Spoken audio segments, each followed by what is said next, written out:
নমস্কার, কেমন আছেন সবাই? আশা করছি সবাই ভালো আছেন। তো আজ চলে এসেছি একটি রান্নার ভিডিও নিয়ে। বেশ কিছুদিন পর আমি আবার আপনাদের সাথে একটা রান্নার ভিডিও শেয়ার করছি। তো দেখতেই পেলেন প্রথমেই আমার ভাতটা হয়ে গেছে। এবার আমি ডিম সেদ্ধটা বসিয়ে নিয়েছি। আজ রান্না করব ডিমের ঝোল। তো আমি কিভাবে ডিমের ঝোলটা রান্না করি সেটাই আপনাদের সাথে শেয়ার করব। আমি ডিমের কারিও করি, কিন্তু এখন যেহেতু গরমটা বেশ পড়ে গেছে, এখন আর বেশি মশলাপাতি দিয়ে কারি করা যাবে না। এখন আমি ডিমের একটা পাতলা ঝোল করব।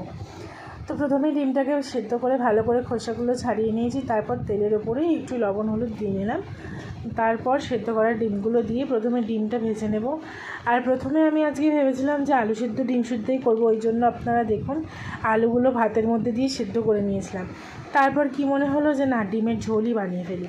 তারপর আবার ভাতের মধ্যে থেকে আলুগুলোকে বের করে নিলাম, নিয়ে ভাতগুলো পরিষ্কার করে নিয়ে আলুগুলোকে আবার পিস পিস করে কাটলাম। তো দেখুন এই যে আমি ডিমগুলো লবণ